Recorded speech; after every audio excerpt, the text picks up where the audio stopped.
Okay, Algebra 1, completing the chapter. Chapter 1, Section 7, rewriting equations and formulas. We've worked on simple one-step equations, multi-step equations, solving equations with variables on both sides, and we've also had some absolute values. And so the last section is going to look a little bit different. We're not actually going to be solving for x's and y's and having values. We're going to solve for different letters. For example, if I took the area formula of a triangle, area equals 1/2 of the base times the height. That's a fairly common formula that we use quite a bit. But what if I wanted that formula to be solved instead of a equals? What if I wanted you to solve for h? So what would it look like with h equals? Well, in this case, the 1/2 and the b are on the side of the h, so I need to move them. So 1/2 is division, and so I'm going to do the opposite of division, and I'm going to multiply both sides by 2. Because when I multiply by 2, the 2 cancels the 2 and the 1/2. The 1's cancel. So now I have 2 area equals base times height. So I'm getting close. The base times the height, those two things are together, nothing in between them. So in our last sections, we identified that as multiplication. So the opposite of multiplication is division. So since we want the h to stay, we're going to divide by the b. And so those b's will cancel, and that will give me a final equation of height equals 2 area divided by base. Again, there aren't any values here, so you're not going to have an actual numerical answer. It will just be rewritten to be a different letter that is being solved for. So let's look at some more examples.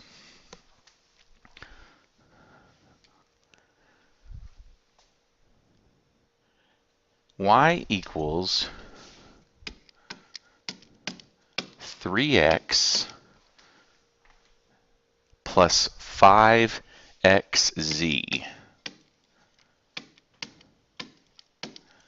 Y equals 3x plus 5xz.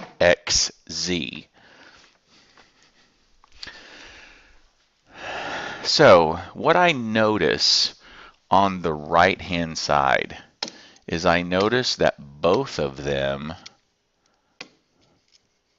have an x. And they're both multiplied. 3 times x, 5 times x times z. So what I could do is I could divide both sides by x. And if I kind of sketch over here, 3x divided by x, those x's are going to cancel. And 5xz divided by x, again because they're each individually being divided by x's, those cancel. So I'm left with y over x equals 3 plus 5z. Now here's the great thing. I didn't even tell you what we were going to be solving for. And so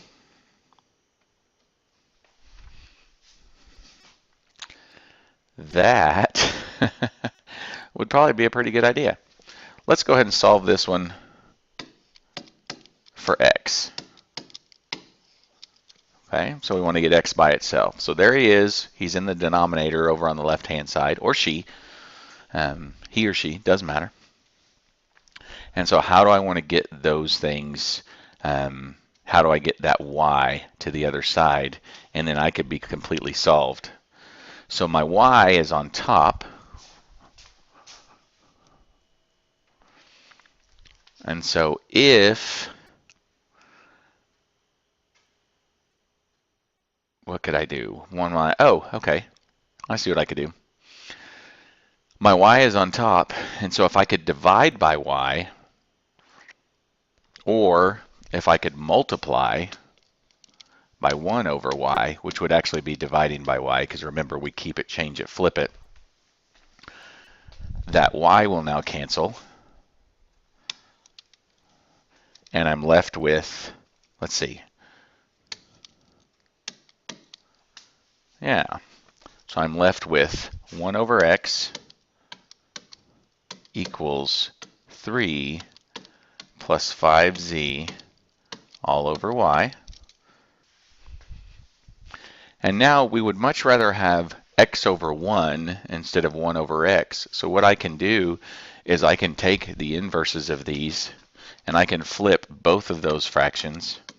So x over 1 is equal to y over 3 plus 5z. And now I rewrite that as just simply x equals y over 3 plus 5z. That was a tough one. That was pretty intense. So let's go ahead and take another one and see what we can come up with.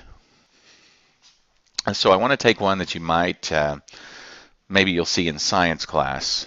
So let's take the, how do we convert Fahrenheit to Celsius? So that looks like Celsius equals 5/9 times Fahrenheit minus 32. So that's C equals, so obviously the only other variable in here is the F, so we want to solve this for F. So we want to get F by itself. Now that fraction is out in front of the parentheses. So to get rid of that fraction, let's multiply by its reciprocal. Both sides. So 9/5 times 5/9, those are going to cancel. So on that right side, all we're going to have left is F minus 32. Now, to take 9/5 times C, I need to make C into a fraction, and that's just going to be C over 1.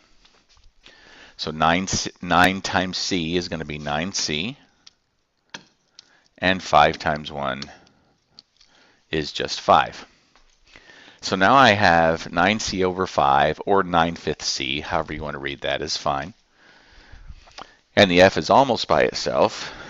I have the subtract of the 32, the subtraction of the 32, so I'm going to add 32 to both sides. Now this looks kind of yuck over here. 9C over 5 I can't combine with 32 because they're not like terms, because the 32 does not have a C connected to it. So let's go ahead and change that 9C over 5 to 9/5 C. It's the same thing. And then I'm simply just going to add 32 to that. And that's how I get Fahrenheit. So you would take your Celsius temperature times 9/5. You would add 32 to it, and that would be the Fahrenheit conversion. You will see this on the state test. It is a guarantee. It has been on every state test that has to do with algebra. As long as I can remember, they will ask you to convert this in some way or to actually substitute values in and use it. So that is the Celsius conversion as solved by Fahrenheit. So that is Chapter 1, Section 7, Rewriting Equations and Formulas.